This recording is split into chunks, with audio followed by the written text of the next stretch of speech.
Hey Reddit, I honestly never thought it'd be that guy posting here, but life has a messed up way of throwing curveballs. I 30 for meters have been married to my wife 32F for 7 years. We met in college, clicked instantly, and for a long time I thought we were that click-perfect couple everyone else envied. We bought a house together, had joint hobbies, hosted game nights. From the outside, everything looked picture perfect. But here's the thing, over the past year, little cracks started showing. She got shorter with me, like every small thing I did was annoying. She used to be affectionate, but lately, it's like she couldn't even stand me touching her. Always on her phone, always too tired for intimacy, but somehow never too tired to go out with her friends. At first, I chalked it up to stress. She started a new job a year ago, and she said it was super demanding. So I tried to be understanding. I did more around the house, cooked more dinners, gave her space when she seemed overwhelmed. But deep down, I had this gnawing feeling something was off. And man, I wish I had been wrong. So, the real OSHT moment happened on a random Tuesday night. She said she was going to a work happy hour, which wasn't unusual. Her new job has a social crew. Normally it'd just stay home, play some video games, maybe have a beer. But she forgot her iPad. No big deal, right? Except it kept buzzing on the counter while I was grabbing water. Curiosity got the best of me. I wish I could say I was noble and ignored it, but the screen lit up with a message preview that said, "Can't stop thinking about last night." My stomach dropped. It was from some guy named Tyler. I don't know any Tyler. Definitely not one of her co-workers if met. Heart pounding, I opened the messages. Yeah, I know, privacy, but screw that. And boom, there it was. Full-blown sexting, plans for their next hotel night, him saying she looked so hot sneaking out in that dress. I swear my hands went numb. I read enough to know it wasn't a misunderstanding. This wasn't a one-time thing. They had been meeting up for months. I just sat there staring at the screen, feeling like the floor fell out from under me. The woman I thought was my best friend, my partner, the person I trusted more than anyone, was writing to some dude like that. And then it hit me, she was supposed to be at a work happy hour, but what if she wasn't? I didn't wait. I couldn't. My brain was on fire, and there was no way I was sitting at home pretending to play it cool while she was probably with him. I called her. She answered on the second ring. Old chipper.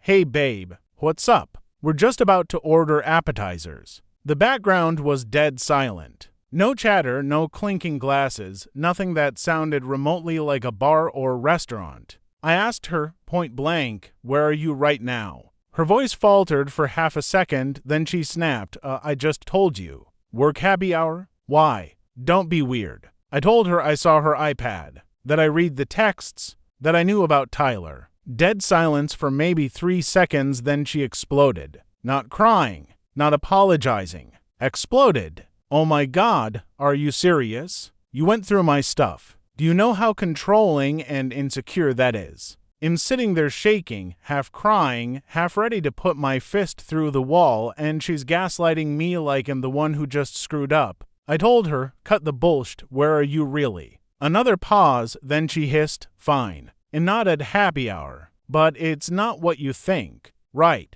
Because sexting and hotel rooms don't mean what they usually mean. I told her to come home now. She hung up on me. About an hour later, she finally came home. I was sitting on the couch with the iPad right in front of me. She walked in like nothing happened, tossed her purse down, kicked off her heels, gave me this fake tired smile like, what? Why are you glaring at me? I held up the iPad. Do you really want me to read these out loud? Her face dropped for a split second, then she shifted into bitchy defense mode. You're being ridiculous. Tyler is just a friend. We were joking around. You clearly don't get sarcasm. Sarcasm? About meeting at hotels and what lingerie she should wear. Yeah.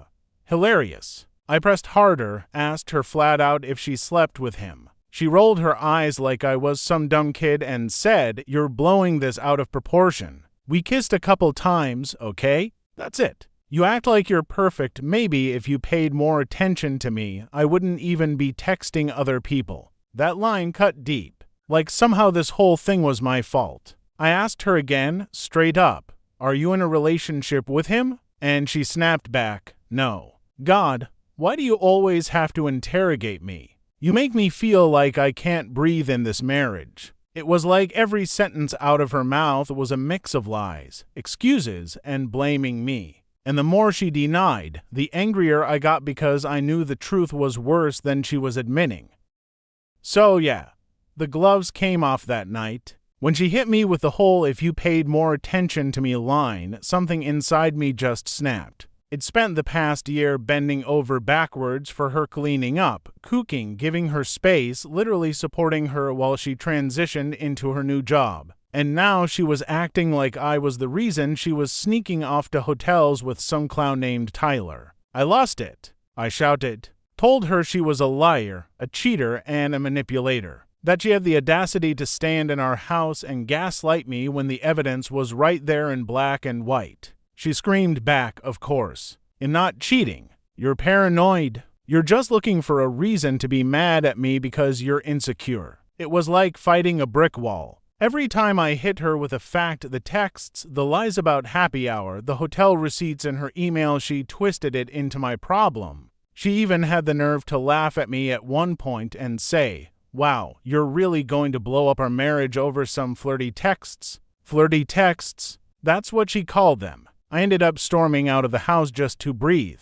My hands were shaking so badly I couldn't even put my keys in the ignition for a full minute. I just sat in the car, staring at the steering wheel, wondering if my whole marriage was already dead and had just been too blind to notice. Didn't sleep. I drove around until like 3 a.m., ended up parked in some grocery store lot just staring at my phone, rereading those texts over and over like some kind of masochist. Every word felt like a knife twist. When I finally came home, the lights were off, but she was in bed pretending to be asleep. I lay down on the couch because there was no way in hell I could climb in next to her. The next morning was surreal. She came downstairs like nothing happened, made coffee, scrolled on her phone, didn't even acknowledge the nuclear-level fight we'd had. When I asked if she had anything to say for herself, she sighed dramatically and said, "I don't want to fight anymore. We can just move past this if you stop obsessing over it."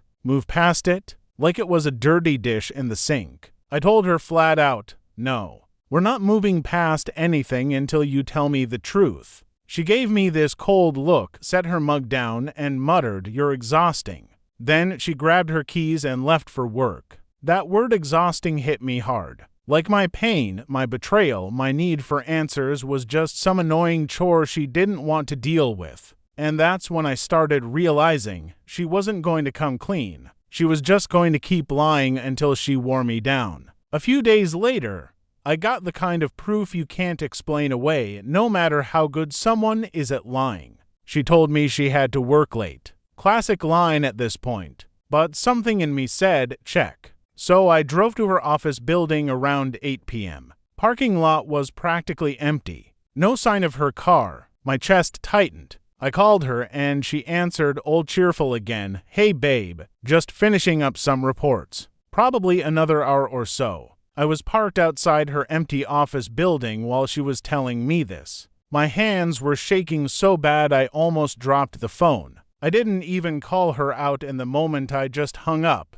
drove around like a man possessed, and thought, where the hell would she be? Then it hit me. The hotel. I checked our joint bank account from my phone, and there it was, charged from a local Marriott, time-stamped 2 hours earlier. That was it. No more flirty texts, excuses, no more gaslighting. She wasn't just working late. She was literally in a hotel bed with him while I was sitting outside her empty office, still stupidly hoping I was wrong. The drive home was a blur. I felt like I was floating outside my body. I knew my marriage was over, but I couldn't even process it yet. When she finally rolled in that night, hair messy, same work clothes from the morning, fake smile plastered on something inside me snapped. I didn't yell right away. I just put my phone on the counter, screen up, showing the Marriott charge. She glanced at it, then at me, and for the first time she actually looked nervous. I asked, calm but shaking, "Do you want to explain this?" She blinked, then launched into another lie so fast it was almost impressive. "Oh my God, seriously. A client needed to meet off-site. We booked a room to go over contracts. It was a business thing. A business thing. At 8 p.m. at a hotel with Tyler. I said, "Do you even hear yourself? Do you really think him that stupid?" And then she flipped the script again, full-on bitchy mode. "Wow. You're insane. You've been stalking me, checking my accounts, showing up at my office. Do you know how psycho that is? No wonder I need space from you." That word again, psycho. She said it like I was some jealous nutcase instead of a husband holding the receipts to her betrayal. When I pressed harder, she tried another pivot. "Fine, we hooked up once.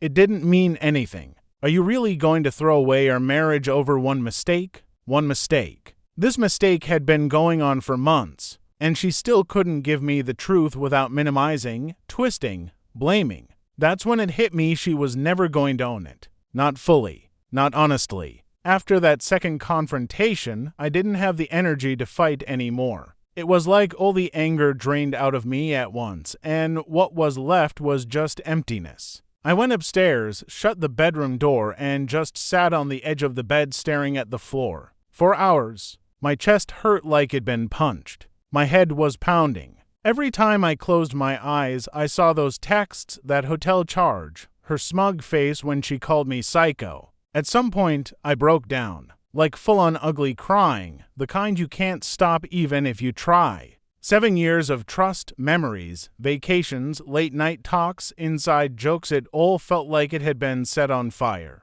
She came up eventually, leaned on the doorframe, and instead of comforting me or apologizing, she actually sighed and said, "You're being dramatic. I don't know how much longer I can deal with this." That line, I'll never forget it. I was destroyed, and she was acting like she was the victim for having to watch me fall apart. In that moment, something shifted. The love I still had for her collided with the realization that she didn't care, not about me, not about the marriage, not about the pain she'd caused. And for the first time, I thought, maybe this really is the end.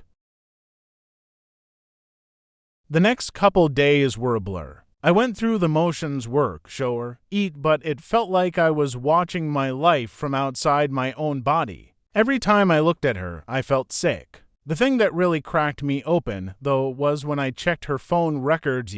At this point, I didn't even care about privacy. Dozens of calls to Tyler. Every day. Sometimes multiple times a day. Long ones to like 45 minutes while she was at lunch with co-workers. That was the nail in the coffin. It wasn't just sex. It wasn't just one mistake. This was a full-blown relationship behind my back. An emotional affair and a physical one. She was living a double life, and I was the idiot paying the mortgage while she played house with another guy. I remember sitting in my car outside the gym parking lot, staring at those call logs, and for the first time, I felt something different. Not just hurt, not just anger, but clarity. I couldn't fix this. I couldn't compete with someone she'd already chosen, and I sure as hell wasn't going to spend the rest of my life begging for honesty from someone who couldn't give it. That was the moment I realized I needed to start planning my exit.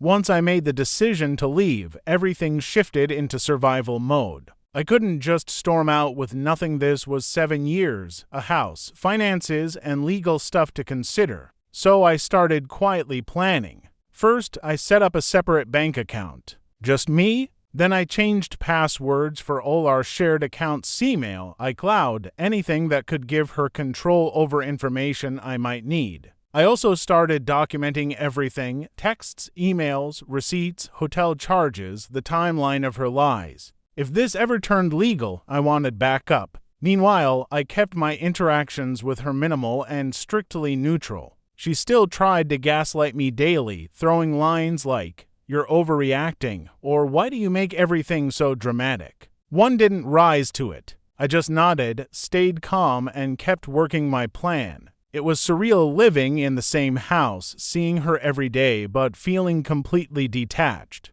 My love for her, or at least what I thought was love, had evaporated. In its place was a quiet, burning resolve to reclaim my life. For the first time in weeks, I slept without nightmares. Not because I was happy, far from it, but because I finally had a direction. I wasn't going to be the guy who stayed and let this happen. I had a path forward. The final confrontation came about a week after I started quietly planning my exit. She came home later than usual, looking tired but still that same irritating nothing's wrong mask plastered on her face. I didn't even bother with pleasantries. I put my documents, screenshots, and the hotel charge on the kitchen table. We need to talk now. She glanced at it, then tried the classic defense. What are you doing? You're obsessed? Can't you just drop it? I lost patience. No. I'm done pretending. I know everything. The texts, the calls, the hotels. Tyler, all of it.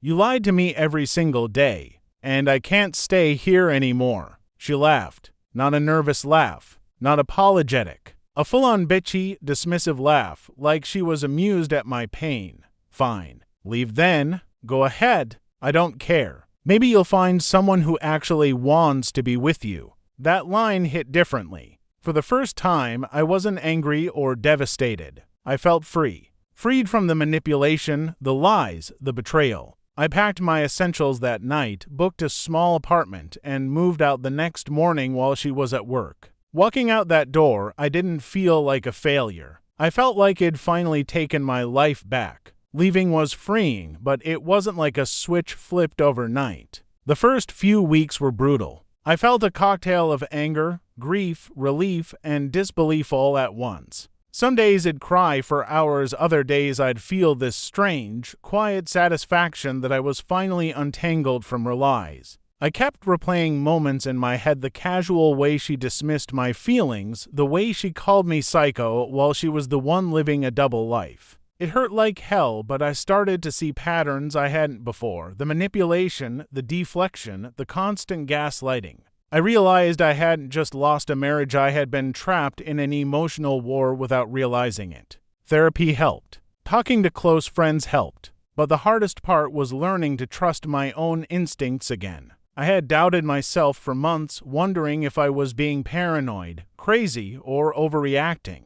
Leaving proved I wasn't crazy. I saw the truth and acted on it. Even now, months later, I still have moments of sadness. But they're tempered with pride. I did what I had to do to protect myself and my future. Looking back, I've learned a few hard truths. First, trust is everything. Once it's broken, no amount of apologies or excuses can truly fix it, especially when the other person keeps lying. Second, love alone isn't enough. I loved her deeply, but love doesn't protect you from betrayal, manipulation, or emotional abuse. I've also learned the importance of listening to your gut. I knew something was off for months, but I tried to rationalize it, give her the benefit of the doubt. My instincts were right all along, and paying attention to them sooner would have spared me a lot of pain. Finally, I've learned that leaving doesn't mean failure. Staying in a toxic, deceitful marriage would have been the real failure. Walking away was the hardest thing I've ever done, but it was also the bravest.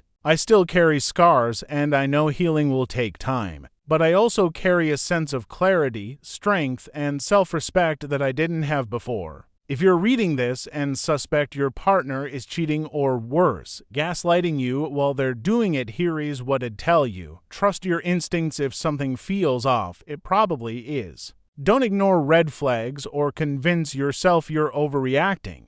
Document everything, not because you want to spy, but because concrete evidence protects you if things go legal or escalate. Protect yourself first, financially, emotionally, and mentally. You can't save someone who won't be honest. Set boundaries. You don't have to engage with lies or manipulation. You control what you tolerate. It's okay to leave. Walking away doesn't mean you failed. Staying with a liar or cheater is the real trap. Seek support, friends, family, therapy. Don't isolate yourself. Betrayal is heavy, and you don't have to carry it alone. I won't sugarcoat it. It hurts. Losing someone you thought was your soulmate is devastating. But leaving taught me that self-respect, honesty, and clarity matter more than illusions of love. To anyone in my shoes, you're allowed to protect your heart. You're allowed to walk away. And one day, you'll be glad you did. I'll stop there. Subscribe to this channel and click the like button. And have a nice day, everyone.